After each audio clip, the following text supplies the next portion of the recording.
colectivo de crear un espacio de memoria no era la intención realmente era pararse en ese lugar donde fue asesinado Dylan a gritar lo que pasó, que no se le olvidara a nadie, pero nunca hubo esa intención inmediata de que voy a crear una organización, voy a hacer un espacio de memoria, ni siquiera había una conciencia clara de que era esto.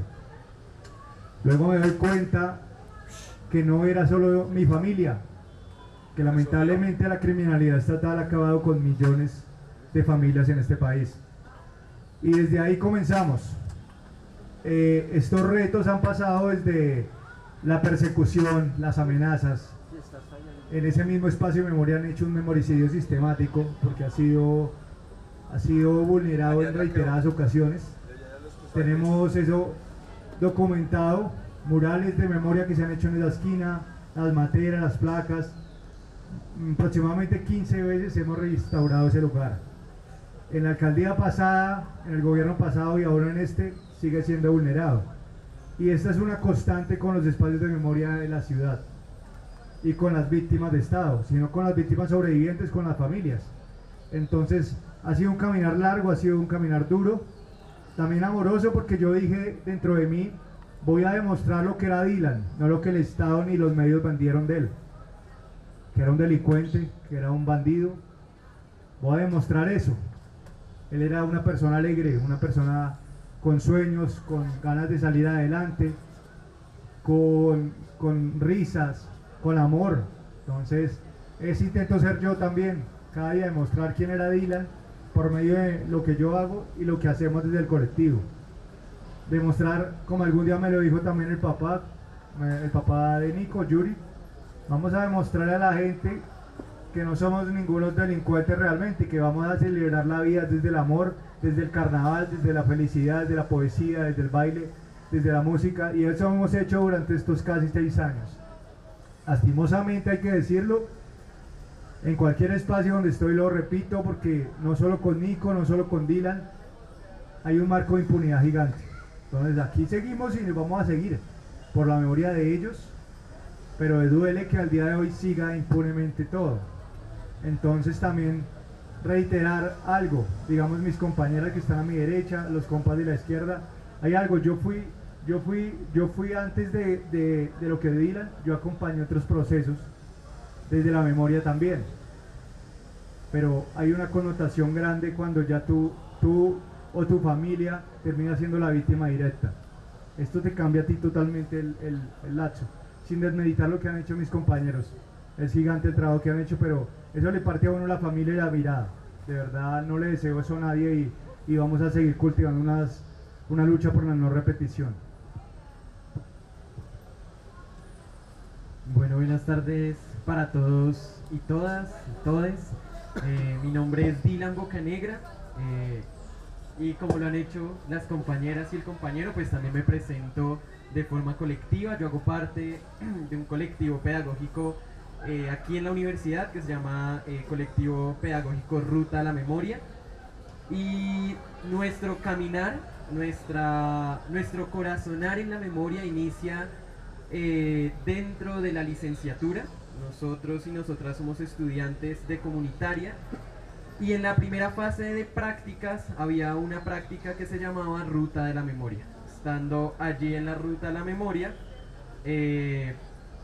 tuvimos un proceso por trabajar en la reconstrucción de los relatos biográficos de estos 9 compañeros que ven aquí en estos pendones. Pero al finalizar la práctica, llegamos a la conclusión de que el compromiso con la memoria no terminaba con la práctica, ¿sí? No terminaba con el 3-2 o con el 4 o con el 5 que el profe Fabio, a quien queremos y estimamos con nuestro corazón, no terminaba con esa nota, sino que iba más allá, ¿sí?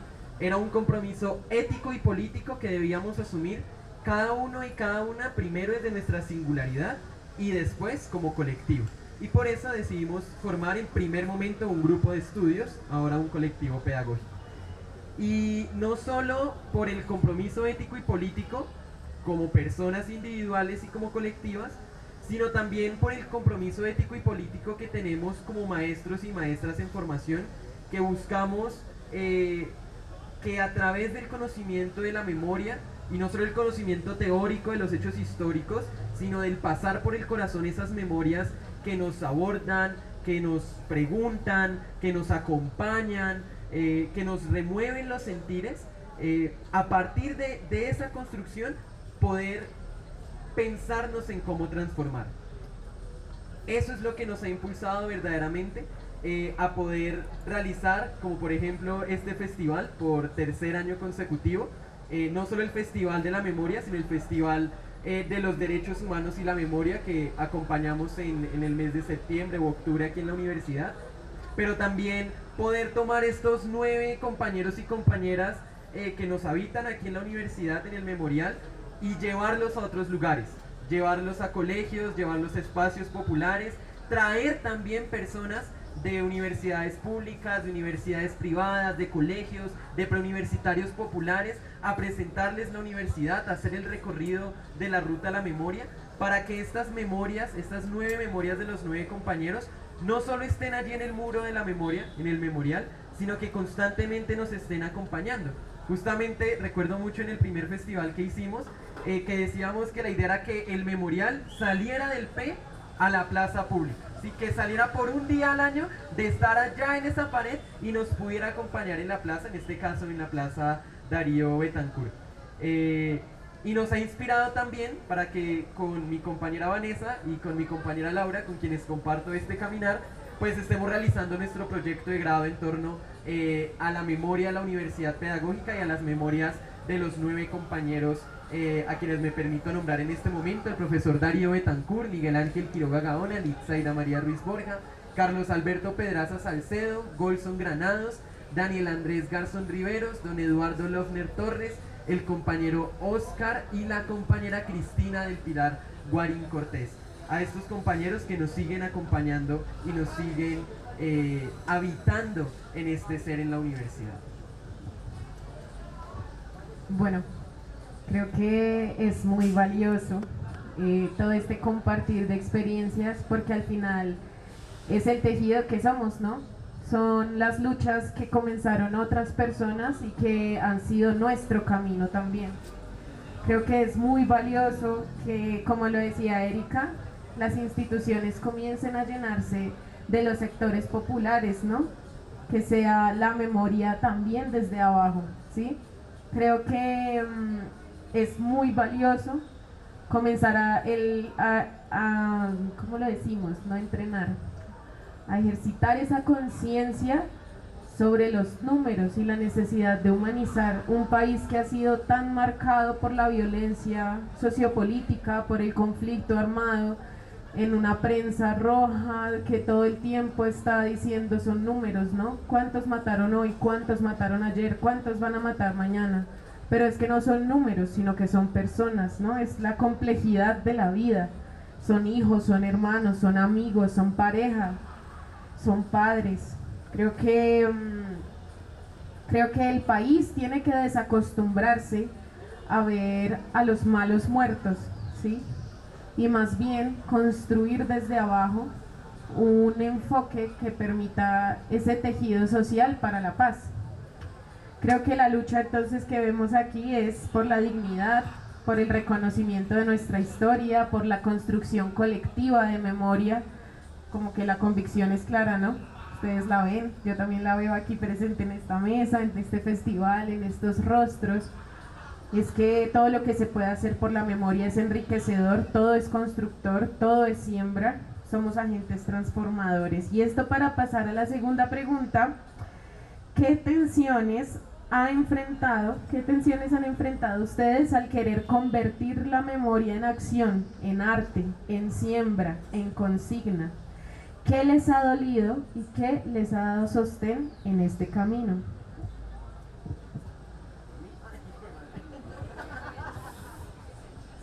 Bueno, esta vez no tuve oportunidad de repensar la pregunta, pero veía el rostro de Vanessa y recordaba muchas de las aventuras que hemos tenido en torno a la memoria aquí en la universidad, y quizás han sido más esos sostenes, esas raíces que hemos podido tomar aquí, que las tensiones. aunque las tensiones también son necesarias para poder sobrepasarlas, ¿no? Aprender de ellas. Y yo creo que como colectivo al principio tuvimos que luchar por una tensión muy curiosa y era que nos nombraban como institucionales, que vendíamos la memoria a la institución. Entonces recuerdo mucho que una de las primeras acciones que logramos era tener estos plotters para poderlos llevar pues a los colegios y demás. Y se nos hizo la crítica de por qué permitíamos que tuviera el logo de la universidad en la parte de abajo. Que eso era vender la memoria del compañero a la institución, que eso era todo lo contrario a lo que el compañero y la compañera habían promulgado en vida. Desde ahí en adelante tuvimos varias discusiones, no todas las discusiones tienen que ser malas, ¿no?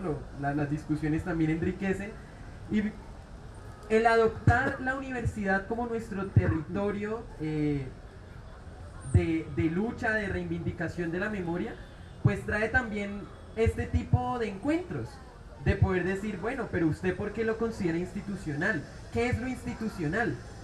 Incluso decíamos, bueno, pues si usted es tan antiinstitucional, ¿por qué espera el diploma para que tenga el logo de la universidad? ¿Se lo va a tachar o alguna vaina como, sí?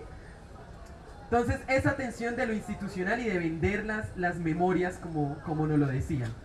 Pero en la parte que me quiero centrar realmente es en esos sostenes, en eso que nos ha dado a nosotros vitalidad en nuestro proceso.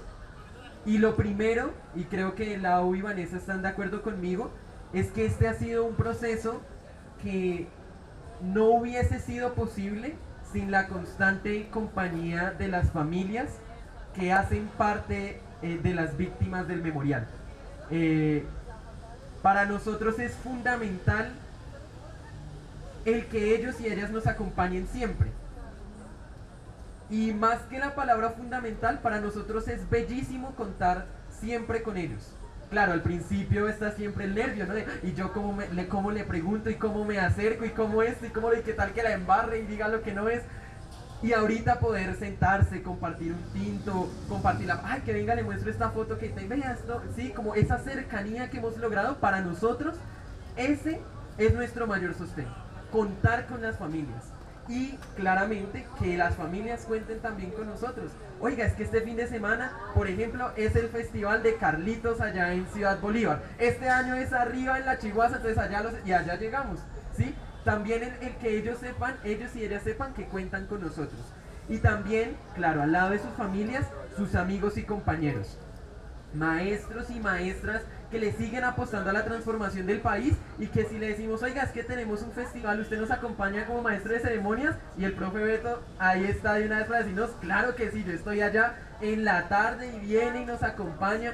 Eso es bello, ¿sí? Más allá de las tensiones, porque todo el mundo tiene tensiones constantes, es eso que nos ha logrado a nosotros sostener. Las familias, los amigos, esa cadena de afectos, en últimas cuentas, que nos ha permitido a nosotros seguir construyendo memoria y seguir construyendo memoria con las familias, seguir construyendo familia con los amigos, seguir construyendo familia y memoria en la universidad, desde el memorial, pero también desde esas otras memorias que nos han sido otorgadas. Lo mencionaba hace poco, y es que a mí me parece muy bella la universidad pedagógica, considerada casi que como un sagrario, como un lugar donde se contienen las memorias, no solo las nuestras, de nuestros compañeros y compañeras que nos han sido vilmente arrebatados por la violencia, sino también de aquellas familias que no han encontrado un lugar donde plasmar el nombre, donde pintar un rostro, donde hacer un festival, donde hacer un evento, y han encontrado en la universidad pedagógica ese lugar. Entonces, por ejemplo, tenemos el caso de Dylan, que sin ser estudiante de la universidad pedagógica está pintado en la entrada de la calle 72. Y por el muro externo encontramos a Fair Leonardo, el hijo de nuestra compañera Luz Marina Bernal. Pero encontramos también a un joven que lleva por nombre Kobe, que fue víctima de violencia policial. También encontramos a la compañera Carolina Garzón, que fue desaparecida en el Ecuador. Hace una semana se cumplieron 13 años de su desaparición. Entonces, eso nos sostiene el construir aquí en la universidad, nos sostiene el contar con la comunidad y nos sostiene el amor, definitivamente. Esas tensiones terminan siendo también en dos líneas, como lo hablaba anteriormente, el tema de esa apatía de muchos sectores también. Desde el mismo, hablando del punto de Dylan, del territorio de memoria, esa apatía de mucha gente en el lugar. Ha sido una lucha fuerte que la gente logre comprender que no solo es un espacio de memoria, sino que es un espacio también de todos. Entonces puedo decir que es una línea también de tensión junto con la gente que habita ese lugar. También otra línea de tensión lo evaluamos, o lo evalúo yo, y lo he dicho con otras familias, que cuando fragmenta el Estado una vida, no está dañando una persona individual, es todo un núcleo familiar. Entonces, con esto daño en lo particular mi familia y también la convivencia, digámoslo así. Entonces, hay una tensión grande en el núcleo familiar, al menos mío, y sé que otra familia es igual. Y es lo complejo. Hablando de dos tensiones, también esos sostenes que hablaba Dylan también terminan siendo, para mí y para la colectividad, esas madres y padres que han estado rodeando el lugar, que me han estado rodeando a mí, ustedes, la universidad pública, la pedagógica, los compañeros que están a mi alrededor, son los que han sostenido, más allá del colectivo, ese punto de memoria y la memoria de Dylan. El amor de ustedes, por eso lo he dicho yo, a mí me sostienen son todos los que me han rodeado. El movimiento de víctimas de crímenes de Estado, las madres, esa gente que ha llorado conmigo y que hemos acompañado también, esa gente terminó siendo mi sostén durante estos 5 años. El colectivo de abogados, esa gente también que me ha brindado la mano, aun cuando no ha habido ni siquiera 100 pesos para hacer una conmemoración, y la gente queda impresionada. La gente me dice todos los años, loco, pero hiciste un evento como si fuera institucional, como si fuera un festival a grande escala. Yo le digo, pues simplemente fue la juntanza, hay que decirlo, ahí sí le digo siempre le doy el agradecimiento al Centro de Memoria, Paz y Reconciliación, y también hay que mencionarlo a las dos administraciones que han habido que nos han apoyado, a José Antequera y a Ana. Ellos sin ninguna duda, y los funcionarios que han estado ahí, han estado del lado de las víctimas. Diría yo, y lo he reiterado, creo que es la única institución estatal que ha apoyado realmente a las familias. Entonces, siempre mis agradecimientos hacia ellos. Espero que continúen, si no ellos, otras administraciones similares, y que sigan apoyando la memoria de las familias. Entre esos sostenes, eso realmente terminó siendo el sostén más que la propia núcleo familiar, la ciudadanía, también la muchachada, la juntanza, el movimiento estudiantil, los movimientos también anarquistas también que han apoyado en el lugar, todo tipo de expresiones que se han apoyado ahí en el espacio. Chicos de colegios públicos se han acercado al lugar y han hecho su granito de arena. Y dejo una premisa para yo cerrar mi intervención también, cuál va a ser mi sostén próximo y a futuro, ¿no? Dejarlo también que si yo ya me voy de este plano por cuestiones de la vida, espero que ustedes, los que están escuchando esto, sigan esa memoria, que eso trascienda. Esto, como lo decía anteriormente, esto no puede quedar en las familias. Ustedes, como jóvenes y como personas, tenemos también esta misión social y política de reivindicar las banderas de ellos, que no dependa de que un familiar cuide ese lugar, porque ese lugar de memoria y los lugares de la ciudad de memoria son de todos. Entonces, dejar esa premisa también, que el sostén terminamos siendo todos.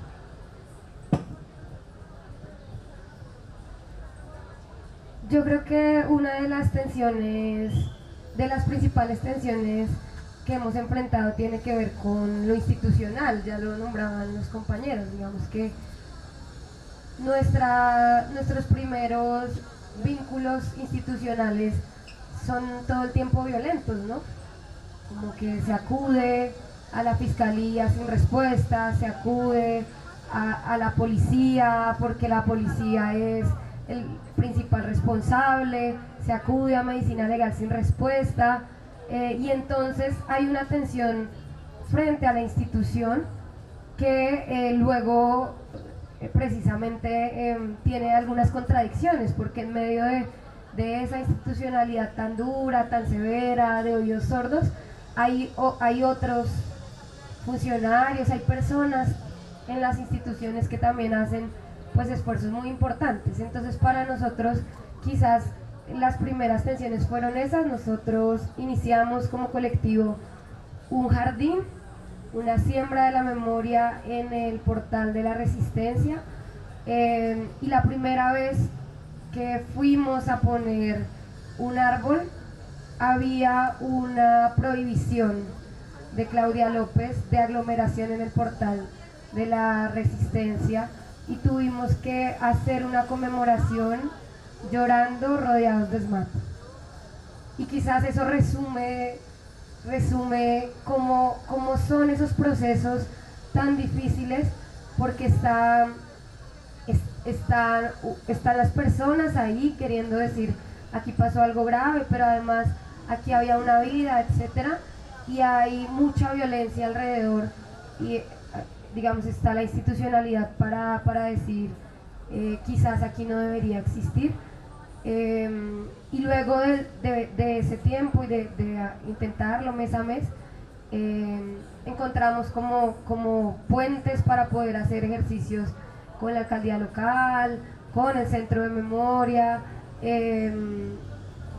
quizás también con entidades como el IDEPAC,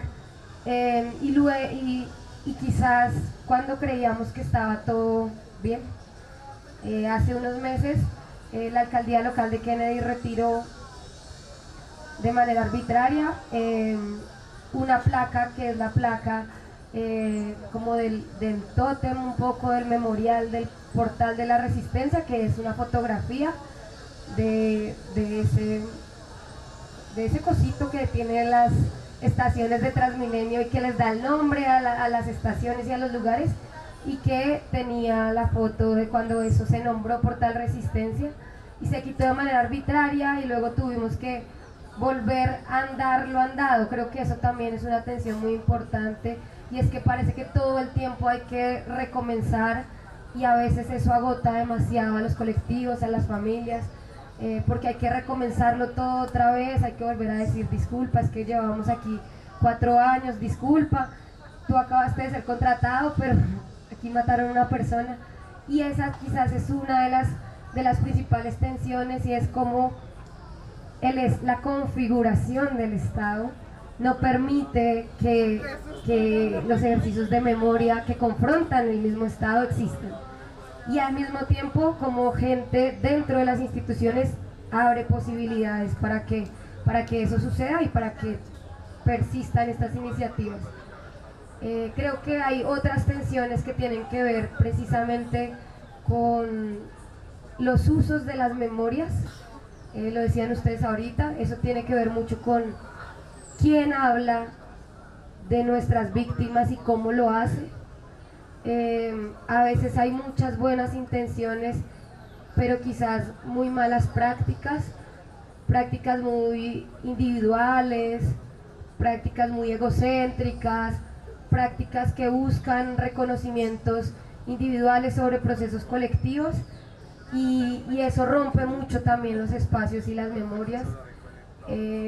Nosotros hemos aprendido mucho sobre el cuidado en esta iniciativa, en este proceso, sobre cuidarnos a nosotros mismos, sobre cuidar a los demás, sobre cuidar la memoria de Duan, digamos, sobre poner límites, de en dónde se pone la cara de Duan, en dónde se pone la imagen de Duan, en dónde la familia quiere que eso esté y en dónde no, y eso a veces también es muy difícil. Y quizás lo último, la última tensión es esta, que también es muy difícil, y es esa tensión de la alegría y el dolor, ¿no?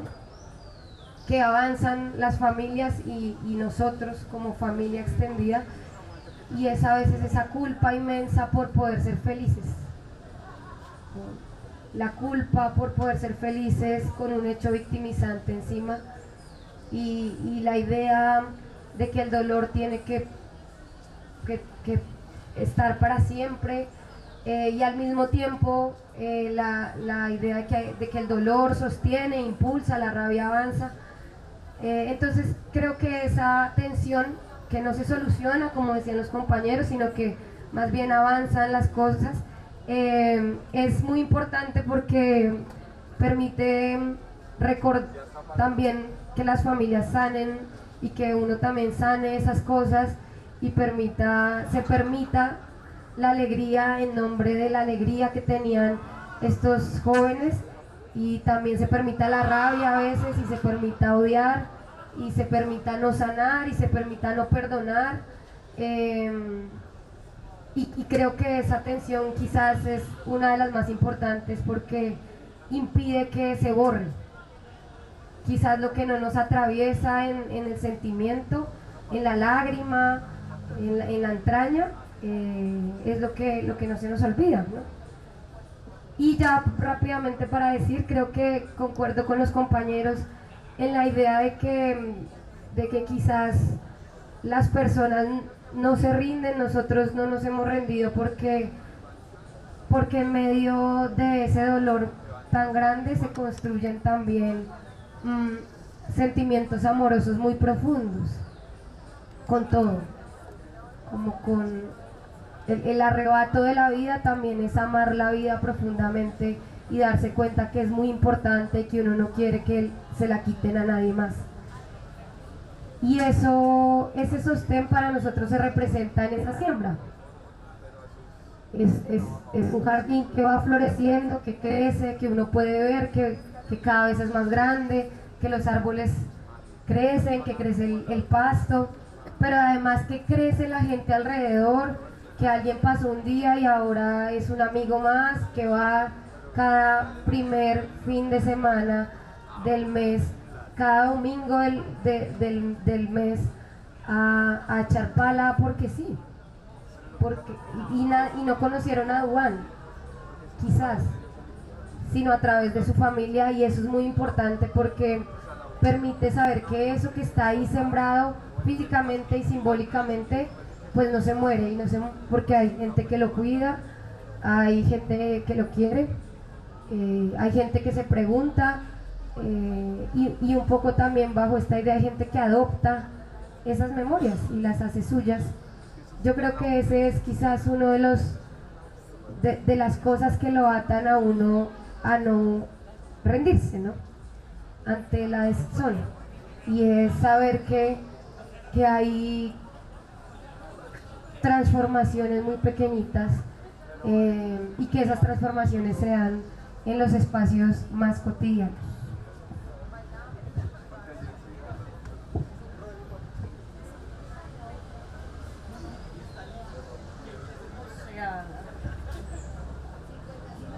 Bueno, creo que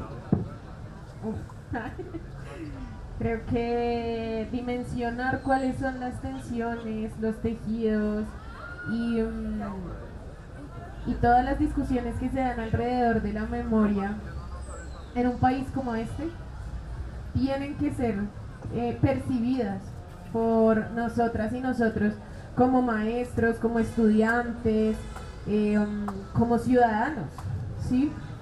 Creo que realmente es el sostén, esa red de afectos que se van construyendo, quizás en un primer momento a partir del dolor.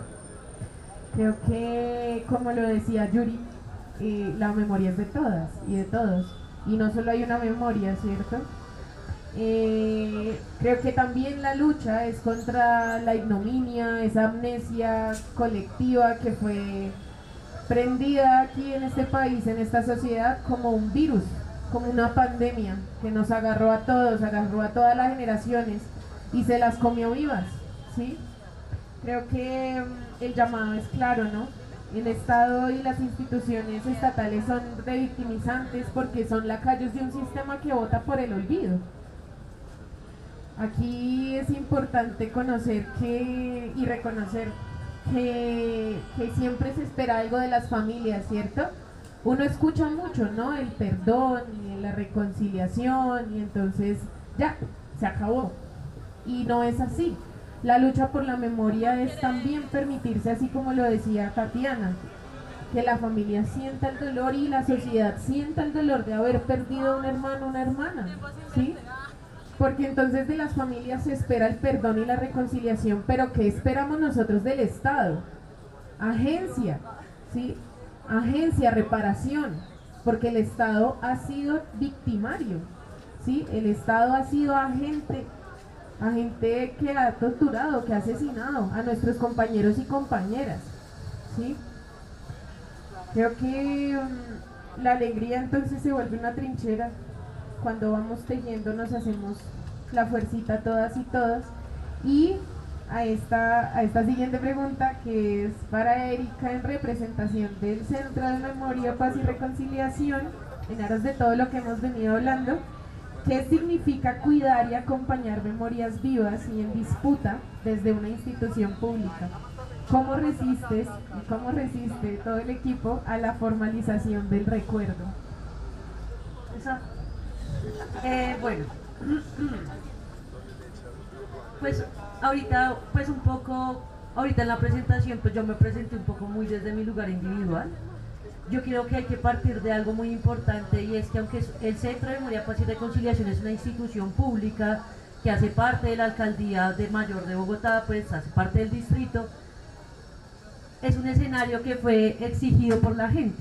Es decir, el Estado nunca ha tenido una intención de hacer memoria, y es muy importante que además lo tengamos en cuenta, porque es que la memoria es de la gente, la memoria no es oficial, y el deber del Estado con la memoria es otro, ¿sí? Por eso esto de formalizar el recuerdo va totalmente en contra, por lo menos, del trabajo y de la filosofía, por así decirlo, que tiene hoy el Centro de Memoria y que ha tenido históricamente desde su nacimiento. Entonces, teniendo esto en cuenta, muchas organizaciones, entre ellas seguramente el Móvice y un montón de organizaciones, fueron las que se le pararon al distrito. Creo que en su momento empezaron desde Mocos pidiéndole, bueno, necesitamos un centro de memoria, ¿cierto? Y empieza en la alcaldía de Lucho a construirse y se entrega en la alcaldía de Petro a la ciudad. Entonces, teniendo en cuenta como ese pasado, digamos esa historia, lo que es el centro de memoria, partimos de que la memoria es de la gente, ¿sí? Partimos de que el deber del Estado hacia la memoria es acompañar, cuidar,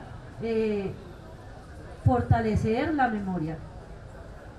Uno podría decir visibilizar, porque estamos en un espacio muy céntrico, pero jamás diríamos que le vamos a dar voz a las víctimas, porque las víctimas tienen su propia voz.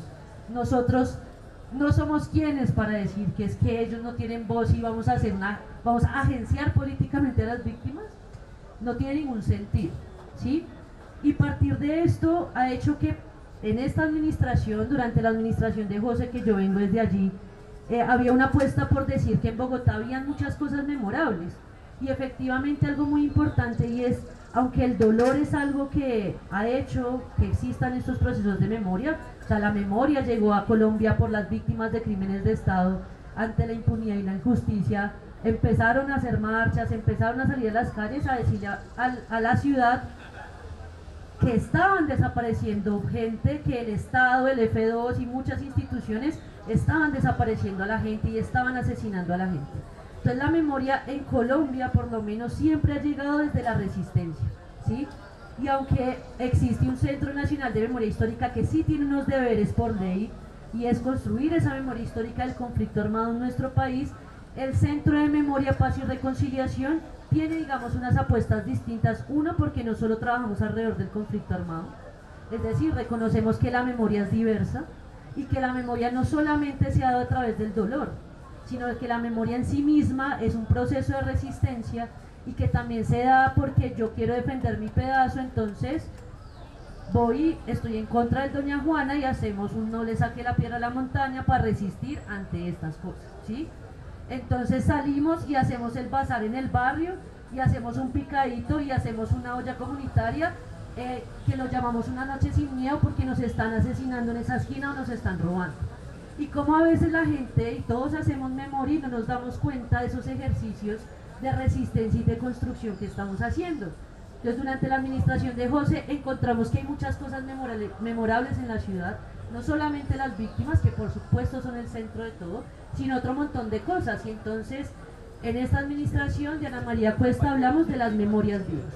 Y hablamos de las memorias vivas, uno, porque no es un concepto académico, ¿sí? O sea, académicamente y conceptualmente tú puedes hablar de la memoria individual, histórica, colectiva, pero las memorias vivas viene siendo una apuesta desde lo popular, ¿sí? Y viene siendo una apuesta por reconocer que si por alguna violación o alguna acción difícil, la gente resiste y las personas se organizan en lo público y posicionan lo que está sucediendo.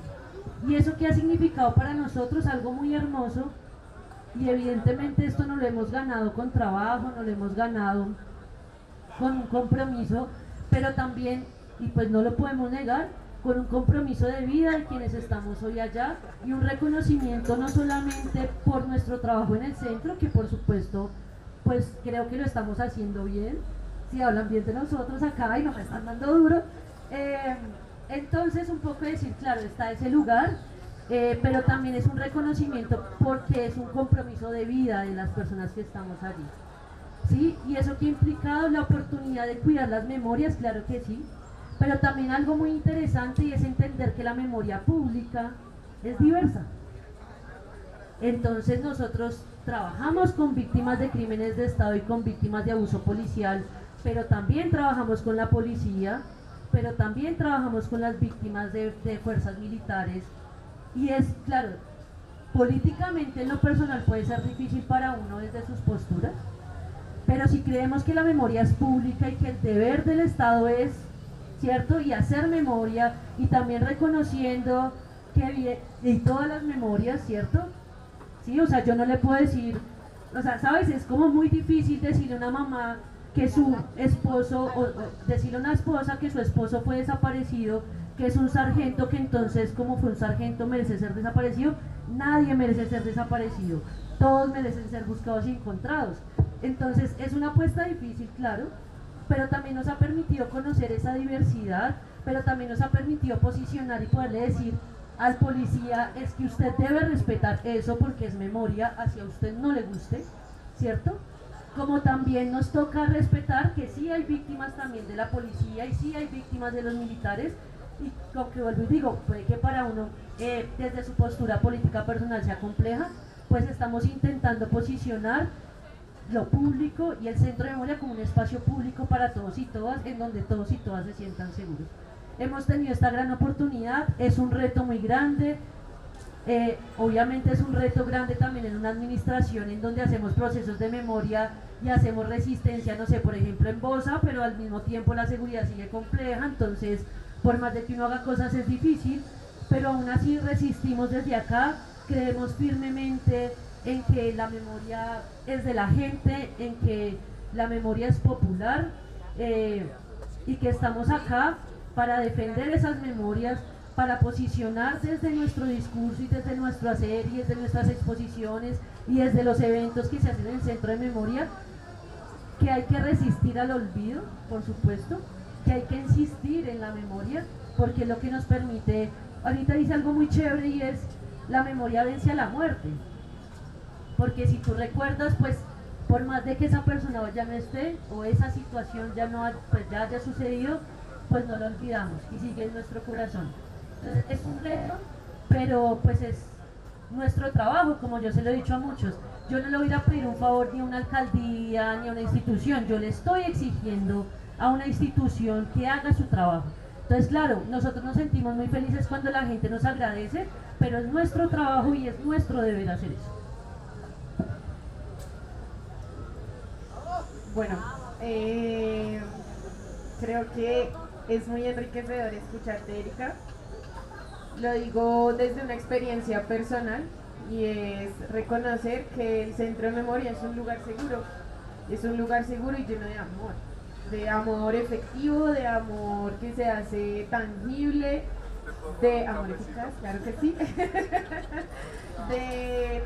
de una coherencia, de un equipo coherente, de un equipo que es humano, de un equipo que es capaz de mirar a los ojos, que es algo que se reconoce, ¿no? con mucho agradecimiento, ¿sabes?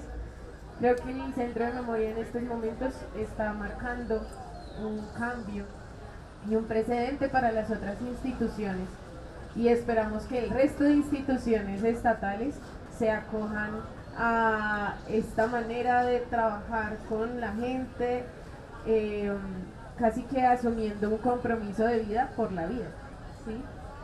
Todas estas palabras entonces nos han permitido reconocer esas tensiones que hay alrededor de la memoria, esas tensiones que tenemos quienes luchamos por la memoria.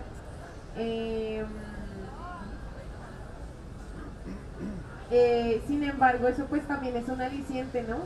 Como para continuar, como decía ahorita el profe Beto, avanti, sin rendirnos, sin perecer frente a esa mano negra del olvido. Creo que en el público hay una pregunta, entonces es momento de hacerla, claro que sí. Hola, hola. Vale. Yo les quería preguntar, porque es la percepción que tengo yo, si ustedes sienten que hay como una contramemoria a lo que ustedes quieren hacer.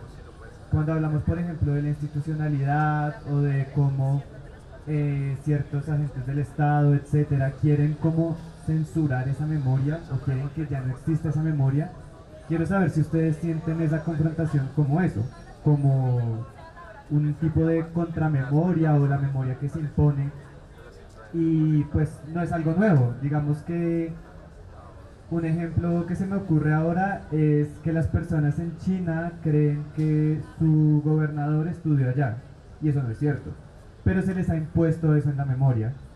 Entonces, sí, yo quería saber ustedes cómo lo ven, si sienten que hay memoria y contramemoria, o si en algún momento se han sentido silenciados.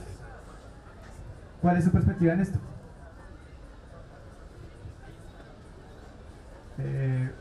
Un buen ejemplo de lo que pregunta que tú nos planteas, por ejemplo, la administración pasada de Claudia López, en el corredor de la 26 y otros muros de la ciudad, nos borró memoria que hicimos y puso una memoria para ella estética, una visión estética de la ciudad, que se viera más bella. Así lo vendió ella, ¿no? Entonces, sí hay una contramemoria institucional, sí hay una contramemoria que le quieren vender a la gente. Entonces, la memoria de las víctimas de Estado no es valedera, no existe. Entonces, le ponemos algo para ellos lindo, bonito, estético, que sea una memoria que para ellos tenga un valor. Y eso le venden a la ciudad y al país. Entonces, ese puede ser un ejemplo claro de que sí hay un relato de memoria institucional. Sí, quizás no es la palabra contramemoria, para mí al menos, ¿no? Sino es esta idea de la historia oficial, ¿no? Hay un relato oficial, institucional, que es el que debería ser heredado, el que ha sucedido históricamente, desde esa mirada que quiere mantener el orden de las cosas tal como está. Y creo que es muy importante porque, de nuevo, la memoria es un asunto colectivo y es un asunto social, relacional, que las personas construyen con una intencionalidad y en estos procesos con una institucionalidad, digamos, que le hace frente a esa violencia institucional. Casos hay muchos, pero digamos que no, el nuestro tiene que ver con la imagen del estallido social, por ejemplo. Pero esa imagen no es una contramemoria, digamos, porque no es que esté de un lado y de otro en ese sentido. Sí hay una disputa por cuáles son los recuerdos, pero no es un espacio de memoria desde el Estado, sino es una imposición de una historia. Y eso se sustenta usualmente con los medios, que es con toda esta otra matriz mediática que construye imaginarios, que quizás es a lo que tú vas. Se construyen imaginarios, la idea del vándalo, seguramente lo tiene aquí en la universidad también, la idea histórica de que la universidad pública es una cuna de guerrilleros, per se la idea de que existe el bien y el mal y se encarna el bien en unas personas y el mal en todo lo que tenga que ver con la subversión, por ejemplo. Y creo que ahí está como esa disputa. Creo que la disputa no siempre es de dos lados, no es como el Estado contra nuestra memoria, sino son muchas memorias en esa disputa del relato. Entonces, por supuesto, nosotros tenemos una memoria, tendrán otras memorias las personas, por ejemplo, alrededor del portal, tienen otras memorias las personas que fueron victimizadas, que las personas que acompañaron de otra manera, y quizás la apuesta de esa disputa es si prevalece la memoria histórica, si prevalece la verdad oficial, si se construye una memoria colectiva, o si, como lo veníamos diciendo ahorita, existen unas memorias vivas en ese sentido de que no se vuelven piedra, ¿no? No es que las personas, o no es que Duan, por ejemplo, para nosotros sea una persona como esta figura, sino que es una persona, hoy fue una persona que nos quitaron a los 17 años y será otra persona en la medida en que la forma en la que lo recordamos varía. Yo, sumándome a todo, solo quiero agregar allí que como normalmente la memoria se hace en lo público y en el espacio público, pues siempre van a haber unas disputas, ¿sí? Y de pronto no voy a hablar más desde las disputas de esa diversidad de memorias, ¿sabes? Vuelvo y digo, y esto lo hemos visto cómo se siente una madre de Mafapo, de las madres de los falsos positivos, y una madre de Funcoes, que es una organización de mamitas que sus hijos eran militares, y se pueden sentar en un escenario a dialogar desde un oficio de la memoria, pero quizás en la calle o quizás en otros escenarios, de pronto las doñas mamitas de militares no van a reivindicar el 6402 que reivindica las mamitas de Mafapo.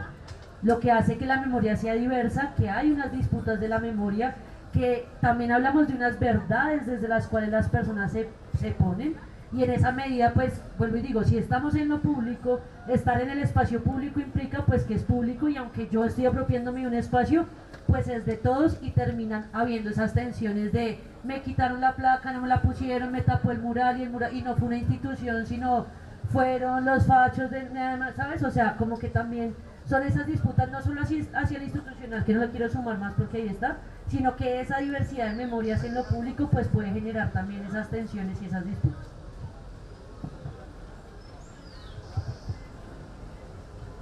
Bueno, agradecerte por esa pregunta tan valiosa y pues agradecer aquí a todos los colectivos en representación pues que están acá, Justicia por Duan, 23N, a Erika del en el Centro de Memoria, Paz y Reconciliación, perdón, y a todo el equipo que igual está aquí presente por la contribución a este festival, a la memoria, a la construcción de una sociedad desde abajo, con alegría, con resistencia, con persistencia. Y entonces en este momento vamos a pasar a disfrutar de la batucada que nos traen acá nuestros compañeros y compañeras.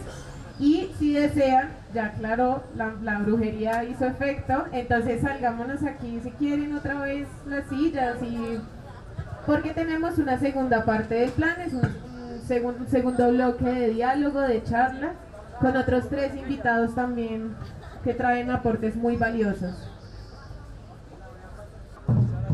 Recordarás Epifanía, el lugar del patio que congregaba a la familia.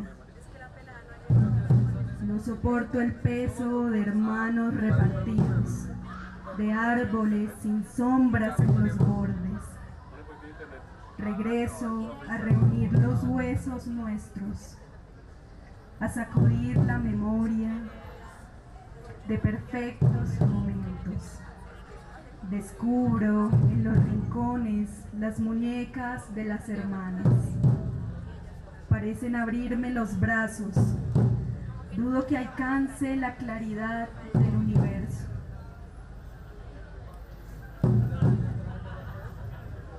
Para volver a hacer la luz en este estas habitaciones, donde sobraba el cielo.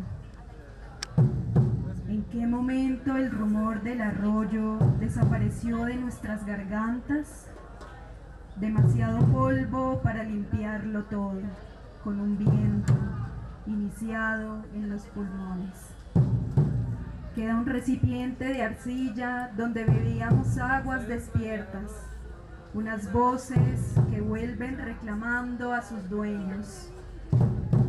¿Será esta la victoria de la noche? ¿El estado real de la muerte?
Que suene bien fuerte ese aplauso para Calle Verbena, un grito por la memoria, un grito por la resistencia.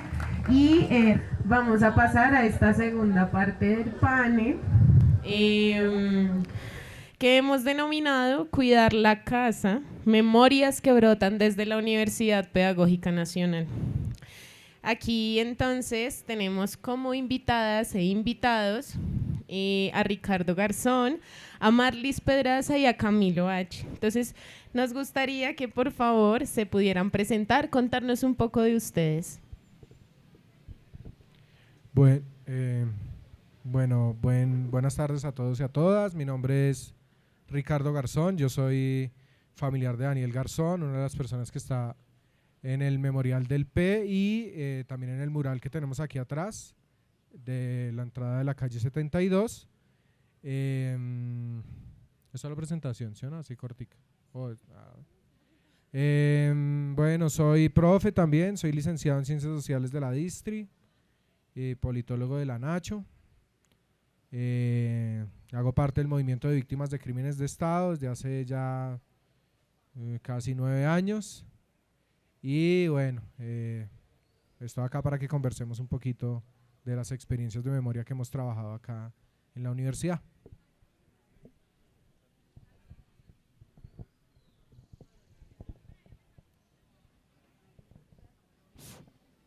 Algo. Así. Buenas tardes a todos, a todas y a todes. Mi nombre es Marlis Pedraza. Hago parte del colectivo Carlos Alberto Pedraza Salcedo. También hago parte del Movimiento Nacional de Víctimas de Crímenes de Estado. Hace más o menos también 9 años, igual que Ricardo. Soy hermana de Carlos Alberto Pedraza, egresado de aquí de la Universidad de Ciencias Sociales. Yo también soy egresada de aquí, recién egresada de la Pedagógica de la LECO. Gracias, una lucha, sí. Gracias, profes. Bueno, también el mural que está de Carlos está detrás del mural de Oscar, Daniel y Lizaida sobre la 72, el mural que está en el P, en el memorial, y pues nada, aquí estamos presentes resistiendo. Buenas tardes a todos y a todas. Mi nombre es Camilo Ramírez H. Soy hijo de Eduardo Lofner Torres y de Luz Marina H. Contreras. También hace parte del memorial del P, y es el mural que está en la esquina de la calle 72 con carrera 11. Soy artista de teatro. También soy investigador, historiador de profesión, pero de corazón teatrero. Se hace rituales para que no llueva. Por favor, si se apaga la vela, me avisan.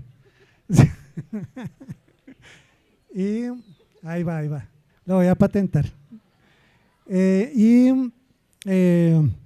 Con mucha expectativa, muy agradecido también de estar en este espacio. Sé que están acostumbrados a ver a mi señora madre, quien les manda muchos saludos y un abrazo desde el corazón, igual que mi hermano Juan Carlos, que es egresado de esta universidad y que hizo parte de todo lo que Beto narraba, de ese momento en que se empezaban a construir los memoriales y los murales, y vivir todo eso que fue la resistencia justamente contra el olvido. Entonces, muchas gracias de nuevo.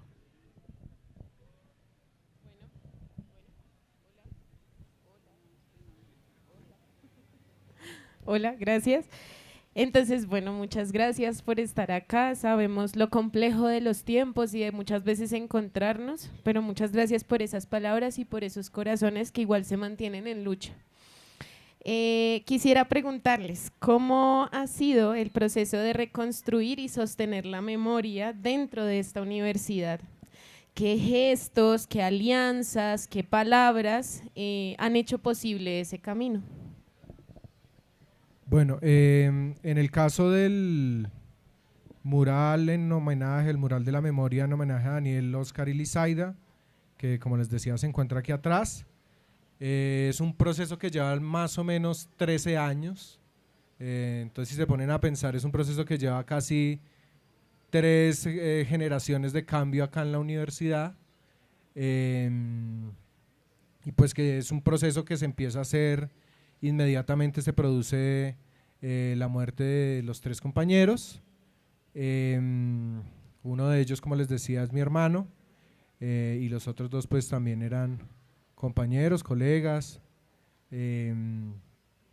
Y bueno, el proceso inicia en un contexto totalmente diferente, porque ustedes recordarán o habrán visto por ahí que no siempre la universidad pedagógica desde su parte institucional fue abierta a los temas de memoria, incluso todo lo contrario. Cuando ocurre, por ejemplo, la muerte de los chicos, en esa época se encontraba como rector el señor Juan Carlos Orozco, y este tipo incluso hacía un llamado a judicializar a los estudiantes, a condenar a los estudiantes, a condenar a las familias, y se generó, digamos, por parte de esta institución todo como un contexto de silenciamiento, y ante ese contexto, pues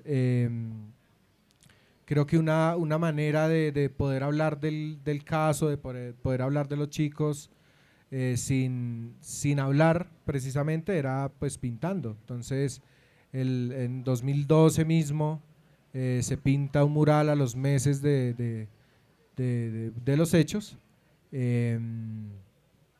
es un mural que pintan compañeros suyos de la carrera de Ciencias Sociales.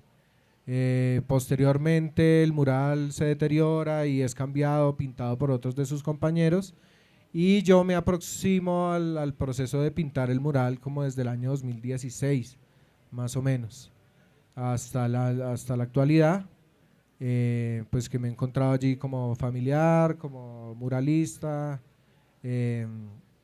bueno, como todero en todo ese proceso, y bueno, ya son alrededor de 9 años que llevo yo en ese proceso, y bueno, como les decía, alrededor de 13 años que el mural está allí. Y en ese proceso pues ha sido fundamental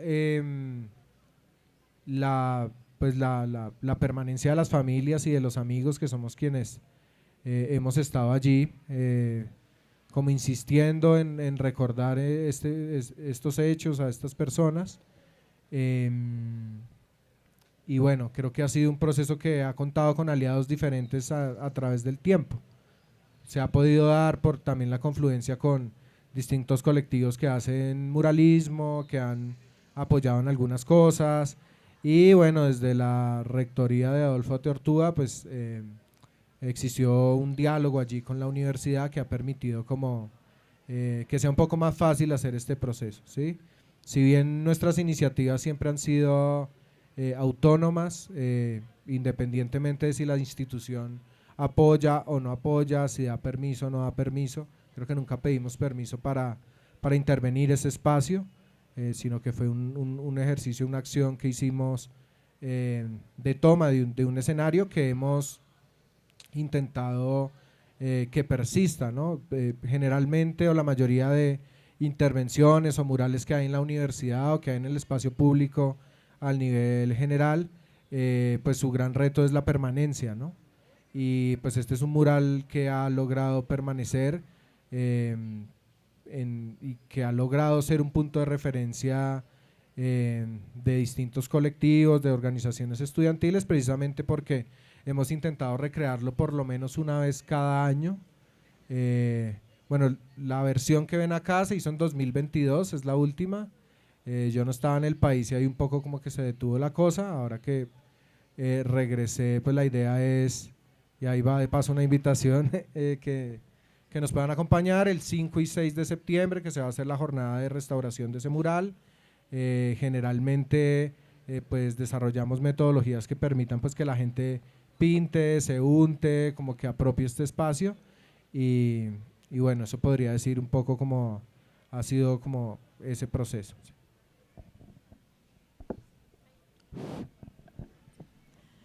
Bueno,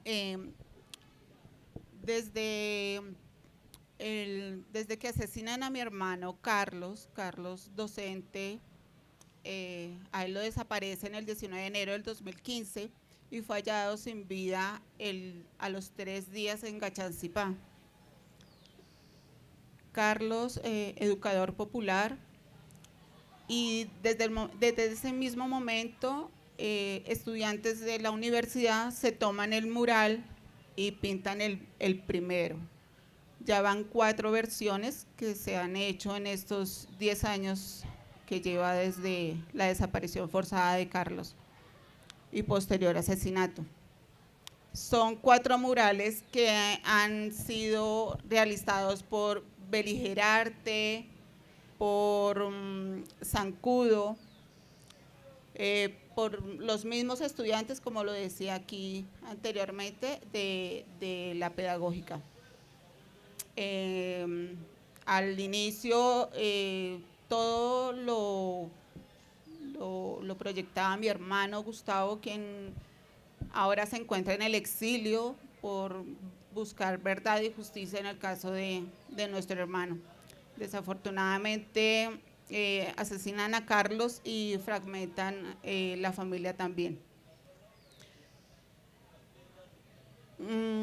Este proceso de memoria que hemos llevado la familia, los amigos, aquí en la universidad, pues yo de verdad que le doy gracias porque ustedes los estudiantes han sido como ese motor para nosotros seguir adelante. De verdad que uno al ver que le asesinan su familiar, uno se le desbarata la vida emocionalmente y quisiera que, no piensa hacia el futuro, pero esto por lo menos a mí personalmente me ha servido para seguir adelante, para seguir luchando, para demostrarle a Carlitos que su lucha no fue en vano.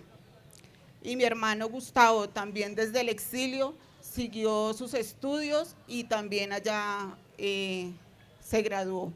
Entonces, hoy felizmente mi mami puede decir que tiene 3 maestros con una gran maestra.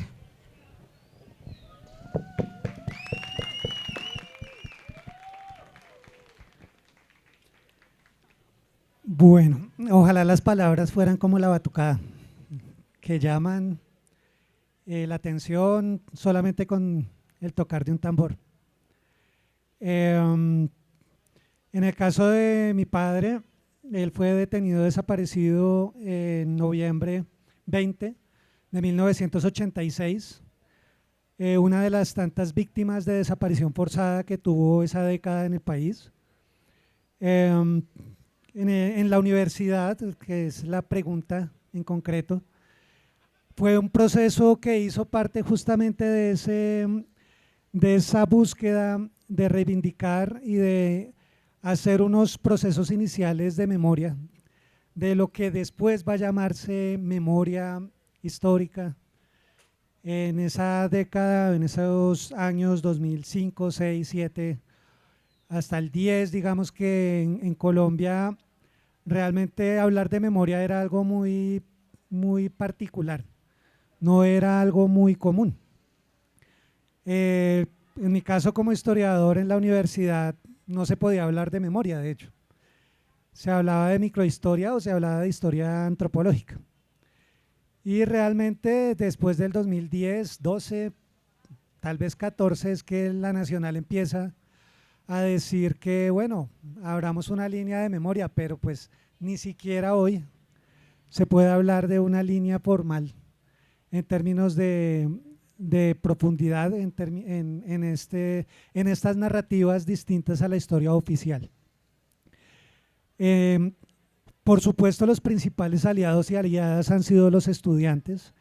En ese entonces mi hermano era estudiante también y yo no estuve en ese periodo inicial del mural, que no nació como mural, sino como un papelón, y que mi hermano en conjunto con varios compañeros y compañeras empezaron a plasmar y a tomarse ese muro que era lleno de grafitis antes y de carteles en la guerra del cartel, que era muy tradicional. Y fue, según las narraciones de él, fue toda una lucha el que se mantuviera en el tiempo. Poco a poco fue creciendo, haciéndose más grande hasta que llega Beligerarte, que es el primer colectivo de artistas que en conjunto con mi madre y con mi hermano se arriesgan a hacer el mural y proponen su construcción. Ese mural ha tenido varias imágenes. Yo me entero de mi padre en el año 2011, así que justamente por eso no hice parte también ni de la búsqueda de mi madre cuando regresa del exilio, que la hace pues con mis hermanos. Yo no vivía en la casa, no vivía con ellos, entonces también esa distancia marcó tal vez las discusiones internas que seguramente mi madre tuvo para poderme contar que yo era hijo de Eduardo. Y bueno, dentro de ese proceso hasta ahora, también está pues otros colectivos, el colectivo 9S, nos ha acompañado en las últimas versiones del mural, y muchos artistas, y no solamente artistas, o sea, el Móvice obviamente ha estado todo el tiempo acompañando las mamitas, quienes han acompañado también el proceso. Cada año es distinto, no se puede decir que hay una forma, como que es una fórmula, no. Si hay algo que siempre pasa y es que siempre llueve, por eso ese tema, mi mamá siempre pelea por las carpas porque siempre llueve.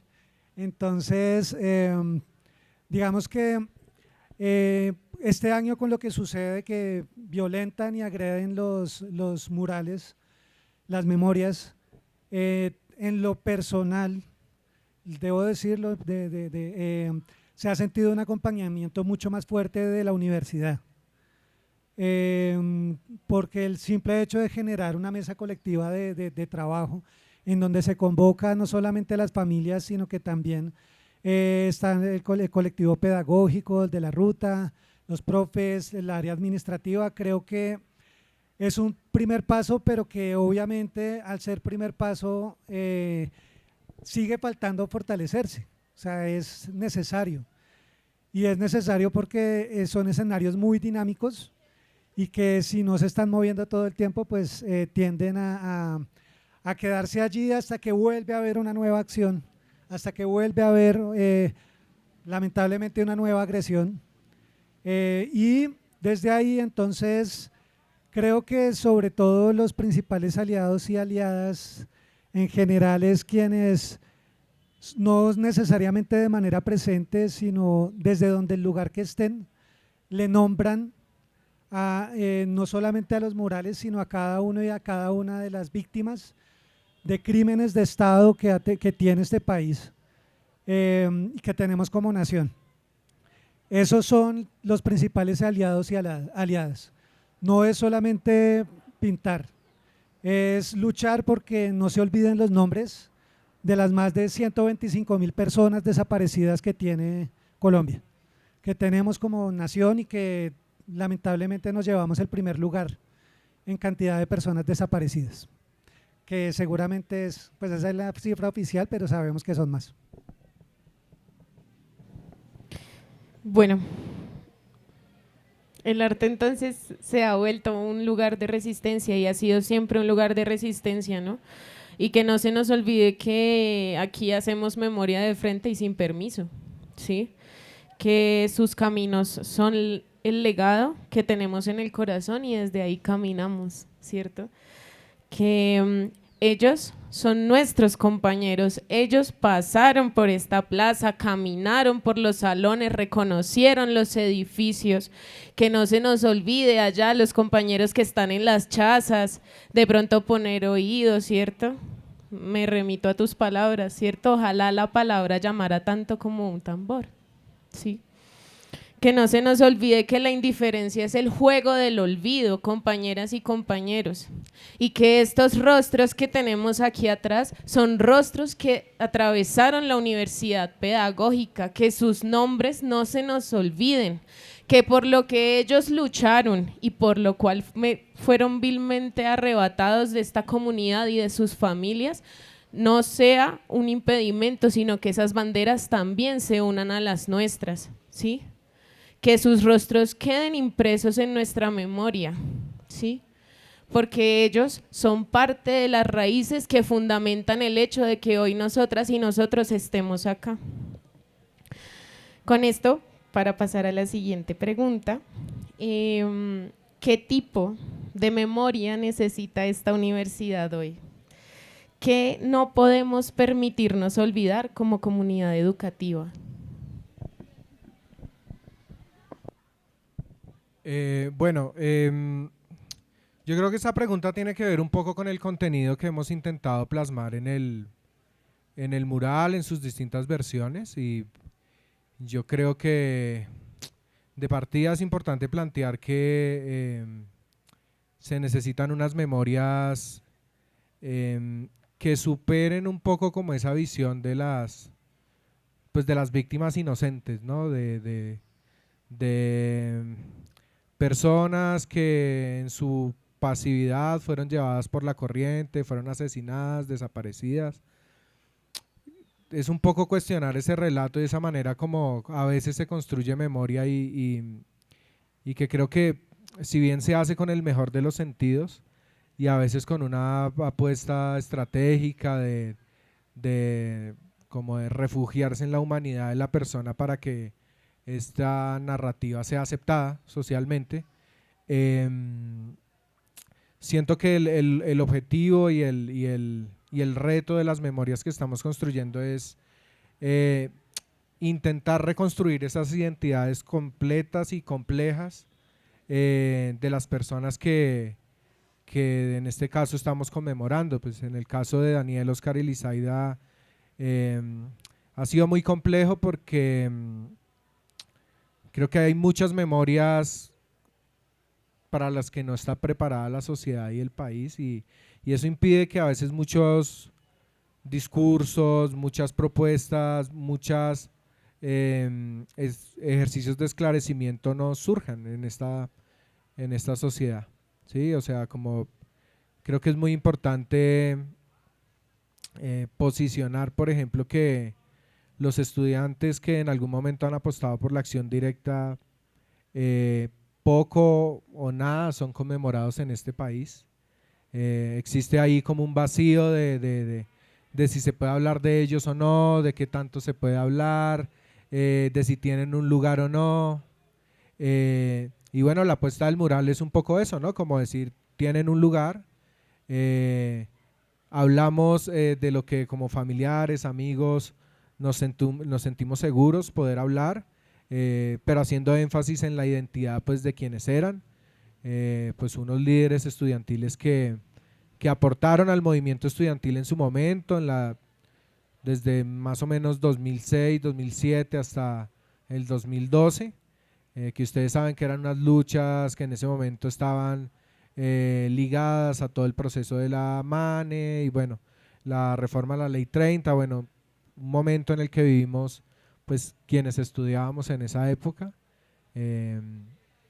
Y bueno, la idea es un poco como rescatar esa identidad y construir memorias alrededor de eso, ¿no? Que cuestionen esa noción de víctimas inocentes, que puedan trascender también a recuperar luchas, proyectos. En este caso el mural ha intentado eso, como recuperar algunas consignas que hacen parte del movimiento estudiantil y que pues hacen parte de las luchas que ellos llevaban y que ellos desarrollaban. Y por otro lado, entender que estas memorias, ahorita cuando hacían la pregunta sobre el tema del olvido, el tema de esto, pues no sé, como que teóricamente y también en la realidad toda memoria también implica un olvido. Una memoria es una narrativa que también decide olvidar cosas, silenciar otras, y por eso las memorias son campos de disputa, ¿no? Son discursos, son narrativas. El olvido no es necesariamente malo, ¿sí? Yo, por ejemplo, considero que el Estado debe olvidarse de matar, ¿sí? Debe olvidar esas prácticas. El olvido no necesariamente nos hace malos como sociedad, pero sí hay olvidos que matan, ¿no? El Estado tiene un deber de recordar, tiene un deber de hacer memoria, tiene un deber de permitir que esas memorias que son plurales fluyan, se desarrollen, se hagan en seguridad, en tranquilidad. Y eso, digamos, ha sido la lucha, por ejemplo, que en este caso hemos desarrollado los familiares y bueno, que a través de un mural o de otras estrategias hemos buscado plantear.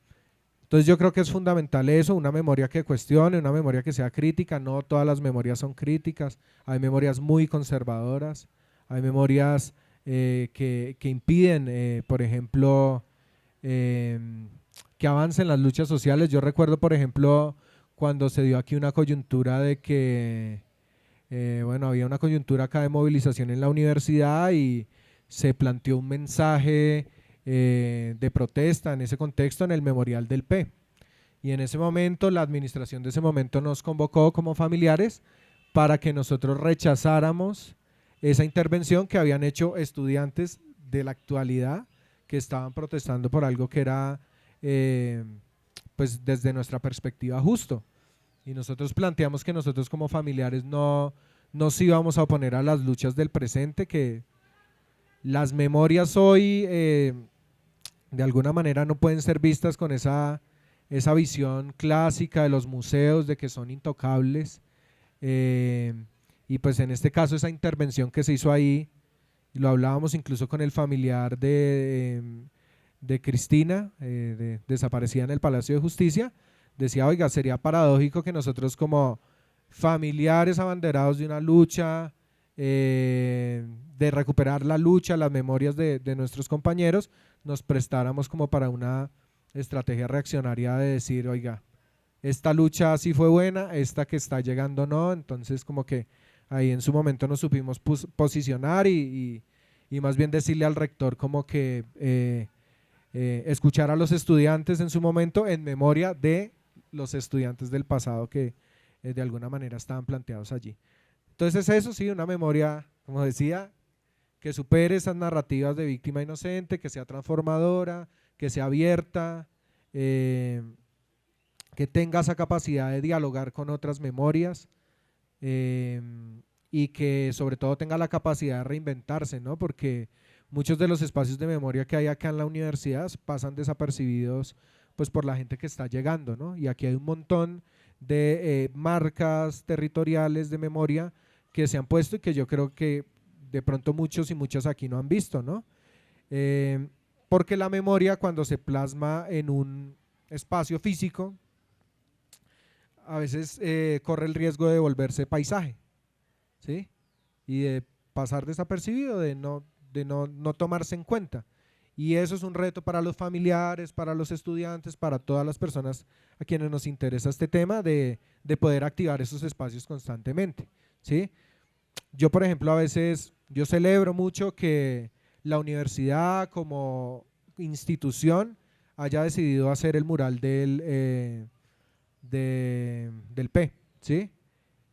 Pero no comparto que cuando la universidad plantee una narrativa de memoria, solo hable de ese espacio cuando hay otros espacios que se han construido y que desde mi perspectiva son muy valiosos porque los hemos construido los familiares, los propios estudiantes, los amigos, y que creo que también merecen un lugar, ¿sí? Como que los ejercicios de memoria institucionales que hay, las marcas institucionales que hay en toda la universidad, llámense ese mural, llámense placas que hay en distintos espacios, son igual de importantes que, no sé, los murales que hicimos los familiares acá, la placa que está instalada ahí en el B, que en su momento instaló un movimiento que hacía parte de esta universidad, que era estudiantil, y que son placas todas que coexisten y espacios y marcas que deben ser igualmente valorados, igualmente tenidos en cuenta en los procesos de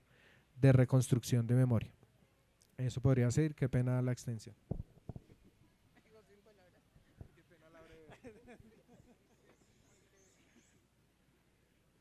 Aló. Bueno, muy de acuerdo con Ricardo, nos dejó sin palabras de verdad, pero lo que debe quedar en la universidad hoy de memoria es esto que estamos viviendo, este festival de la memoria. El colectivo de la Ruta de Memoria lleva su tercer año y ellos ya están próximos a graduarse. ¿Quién va a tomar ese papel de esta Ruta de la Memoria?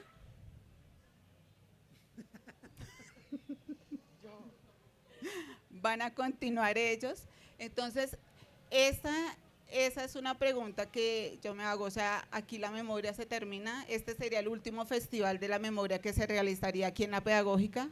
No lo podemos permitir, por lo menos yo no dejaría que muriera aquí, es un compromiso con este festival, creo que Ricardo también, creo que Camilo también se une, creo que ellos también tienen un compromiso con la memoria y con nosotros, con los familiares de las víctimas. Y no solamente porque estamos en el mural del P, sino porque están cobijando también a otras familias y otros murales, como lo decían en el panel anterior de Coco, de Camila, de Camilo, de Dubán Barros, está Fair Leonardo Porras, está Dylan Cruz, está ahora nuevo el colectivo 82, está en el tercer piso Cristina del Pilar Guarín.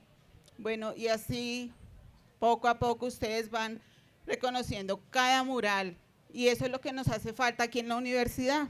Muy lastimosamente, nosotros pasamos por la universidad, pero no la conocemos, no sabemos quiénes están, quién es esta persona, qué le pasó a esta persona. Está la Plaza Camilo Torres, está la Plaza Darío Betancourt, está la Plaza de la Solidaridad Carlos Alberto Pedraza. Ahorita Betico nos hablaba sobre los árboles, que fue uno en honor a Carlos Pizarro, el otro a Jaime Pardo. Entonces, eso hace parte de la memoria, y eso debemos dejarle a las nuevas generaciones que ingresan a la universidad pedagógica, porque los estudiantes que ingresan deben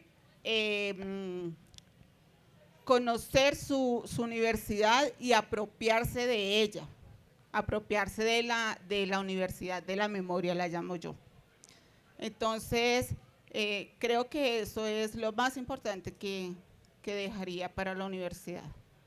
Gracias. Ok, bueno. Yo creo que una crítica general al sistema educativo público, universidad pública y en general la universidad privada también, es que parece ser que estuviera ajena al país. Parece ser que no fueran una representación en sí misma de la sociedad. Y de alguna u otra manera es como si viviéramos en una burbuja cuando pasamos por la universidad, y cuando nos graduamos, entonces, así como David se preguntaba hace un rato, ¿qué voy a hacer? O sea, esa pregunta creo que todos y todas nos pasa por la cabeza al momento de ir cerrando un capítulo académico, de vivencias, de fracasos, de aprendizajes, de alegrías y tristezas. Si nos damos cuenta, este mismo escenario en este contexto es el barrio, es el lugar de trabajo, es el lugar donde vivimos mayor parte del tiempo, inclusive más que en nuestras propias casas. Cuando somos estudiantes, realmente este escenario se vuelve otra forma de construir nuestros discursos, nuestras apuestas. Algo que nos inculcan es como que no nos podemos equivocar, y la equivocación es lo único que tenemos seguro. O sea, poder construir una vida no exitosa, porque el éxito no lo vende el capitalismo salvaje, sino es una vida en donde podamos estar tranquilos con nosotros y nosotras mismas. Gracias por saltar la vela. Y justamente ese tema es la sociedad, o sea, eso es Colombia. El noticiero nos dice un discurso y uno escucha a mucha gente que ya, no, yo no veo noticias y no escucho noticias, y sí, claro, un discurso amarillista, un discurso que promueve la guerra, pero igual es importante también conocer qué está diciendo el otro o la otra para saber cómo rebatirlo, ¿sí? Por lo menos para decir no estoy de acuerdo. Ir por la vida y decir, y no probar un plato de comida y decir es que yo no, ¿cómo puedo decir que no me gustó si no fui capaz de probarlo? Creo que la memoria va justamente, o los tipos de memoria van en esa línea. O sea, la pregunta creo que sería no solamente qué tipos de memoria para la universidad, sino qué tipo de memorias para el país. Si se hace acá en la universidad, seguramente se puede replicar. En un tema de comunidad educativa, la comunidad incluye a la población que está afuera, ¿sí?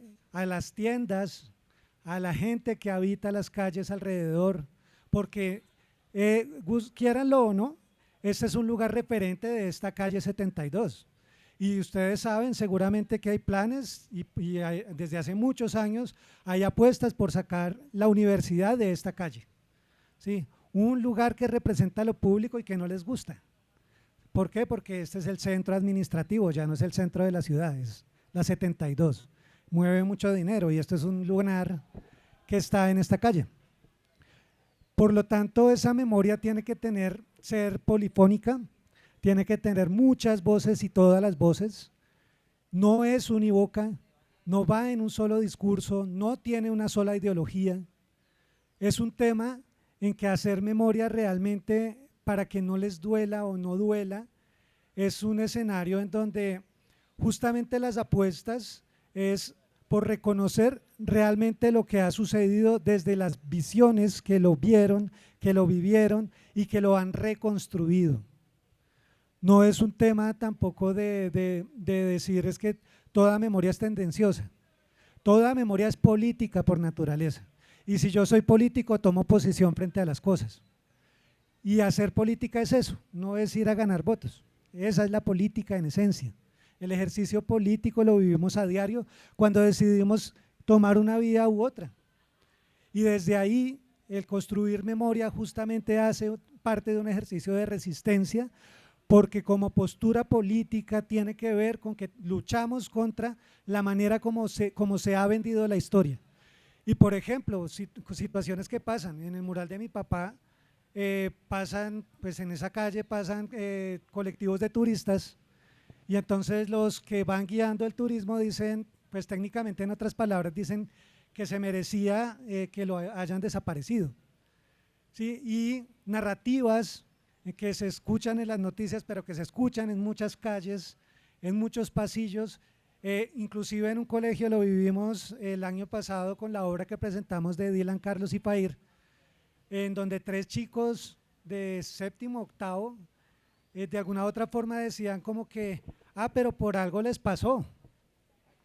¿Sí? O sea, como que en una persona quepa en su cabeza que alguien merece ser asesinado, que alguien merece dejar de estar acompañando a su familia porque tomó una decisión, porque tomó una postura, y ahí un poco en la línea de lo que dice Ricardo, o sea, no hay víctimas inocentes. O sea, hay un tema de que todos somos víctimas de Estado, en términos de que justamente el conflicto, no lo llamemos conflicto, la guerra, nace justamente porque no hay garantías. Entonces, al no haber garantías de la tierra, de acceso al trabajo, de la salud, de lo básico, justamente eso hace que sectores de la población decidan tomar las armas, sectores de la población decidan inclusive abandonar el país porque piensan que afuera va a estar mejor. Y dentro de eso, o sea, no es un tema tampoco de satanizar, es la realidad, y contar la historia es contar la realidad. Y hablar de memoria histórica es obligar a que la historia oficial vincule e incorpore en sus narrativas la memoria. O sea, yo no puedo contar la historia de la universidad pedagógica solamente desde que se puso el primer ladrillo en tal año. Tal rector inauguró el edificio tal, la plaza tal y ya. O sea, hay que decir en esa narrativa que en tal año tantos estudiantes fueron víctimas, tantos profesores. ¿Sí?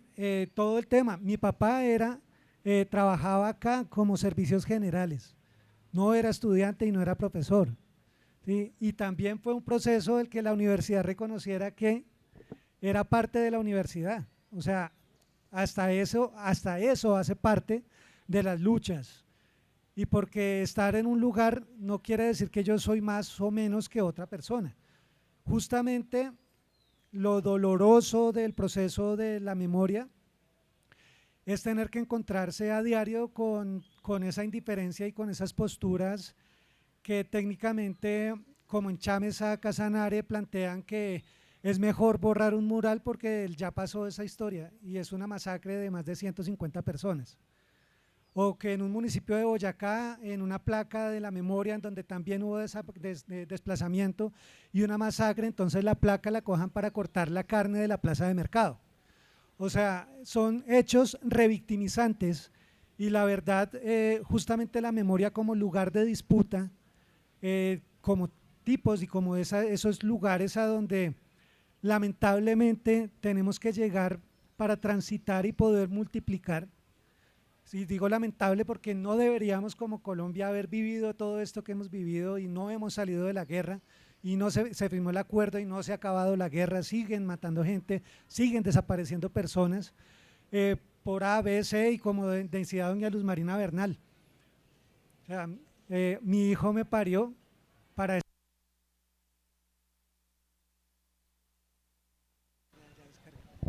descarga el micrófono, ¿sí? Ella que le duele mucho cuando lo dice, que reconoce que en Colombia estaban pasando esos hechos de violencia y que habían muchas personas víctimas, solamente lo pudo reconocer cuando desaparecen a su hijo. Solamente cuando empieza esa ruta por buscar dónde estaba para ir y por empezar a reconocer que habían más víctimas, y que en muchos encuentros, en muchos espacios que el MOVI se ha tenido, yo he presenciado que llegan personas que están de espectadores y dicen, oiga, yo también estoy buscando. O sea, ¿cuántas personas en el país no han sido capaces de denunciar por miedo, porque siguen viviendo en el lugar donde pasaron los hechos y porque no hay garantías? O sea, que ese es otro elemento que debería tener la memoria, garantías de permanencia, pero no de estaticidad. ¿Sí? Justamente es dinámica y justamente la comunidad se va renovando y como todo país las generaciones van construyendo sus narrativas y las mamitas en este momento están en una edad que ya debemos cuidarlos y cuidarlas, ¿no?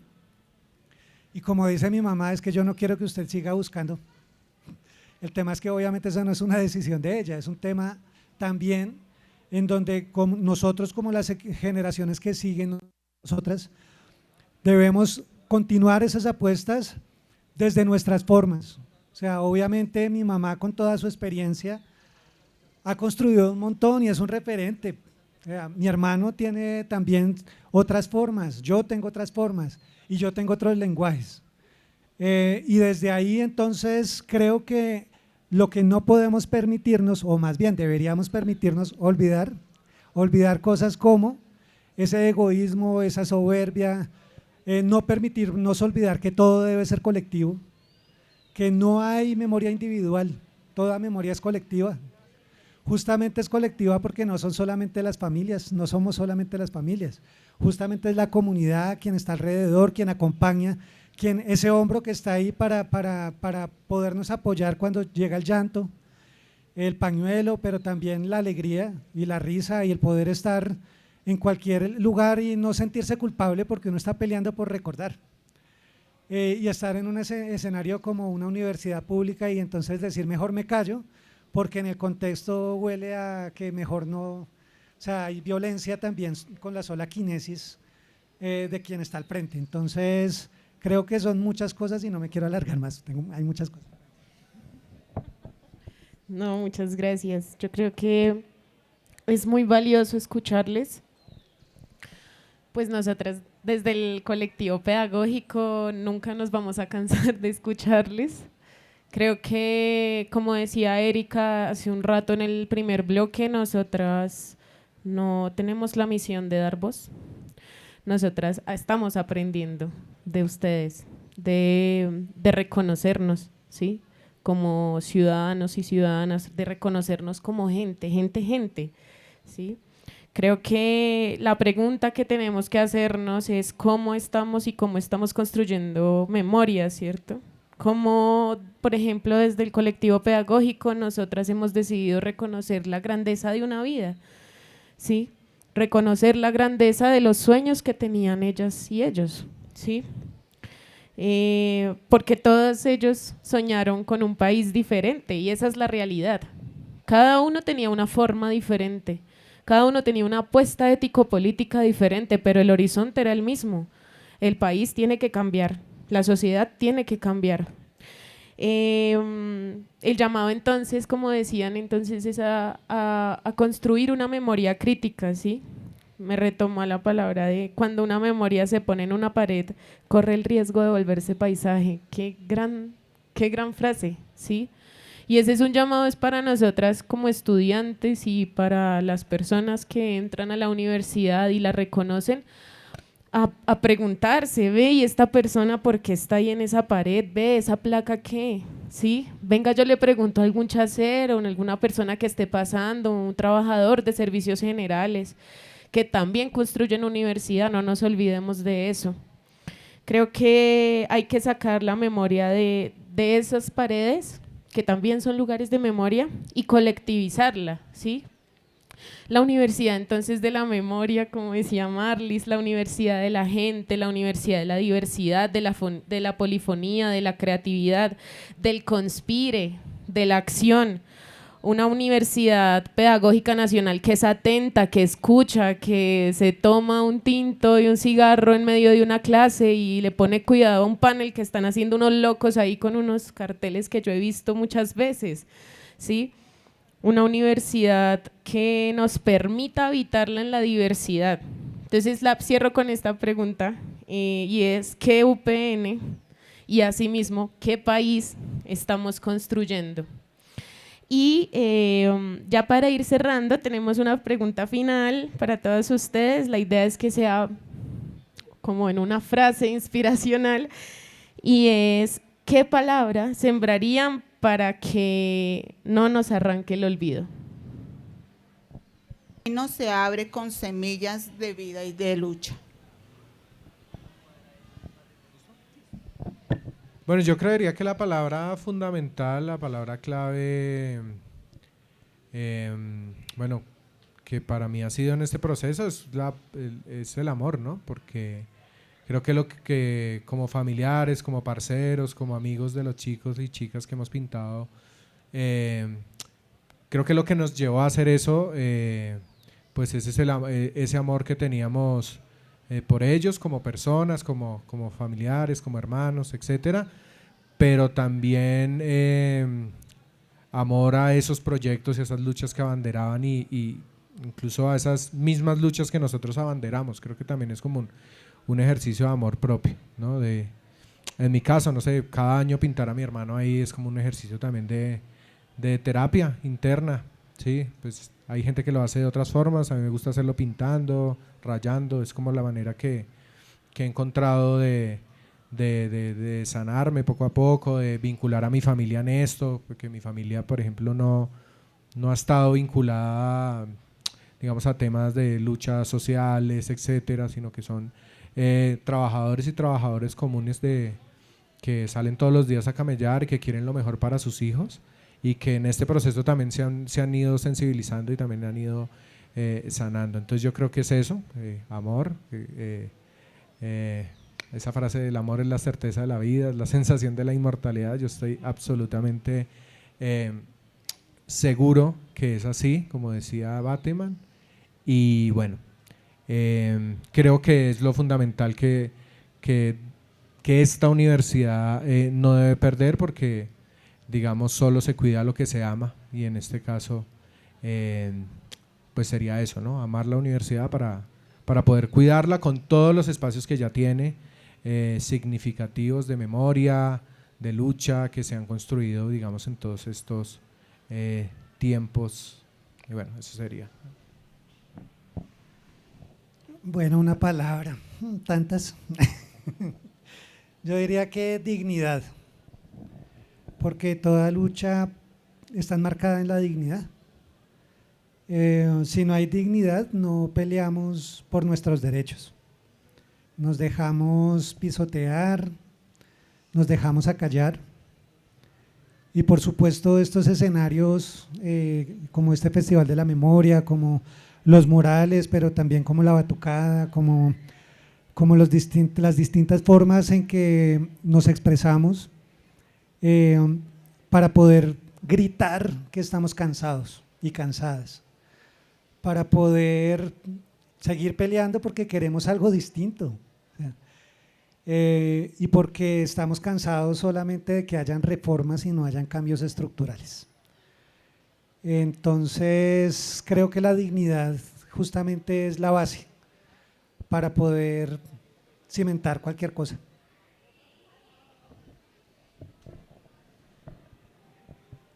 Bueno, no, muchas gracias. Creo que el mensaje que podría dar en este momento con toda la humildad es que no olviden que aquí estamos recordando, apoyando, tejiendo, resistiendo con ustedes incansablemente, porque nuestro compromiso es con la memoria y con la vida.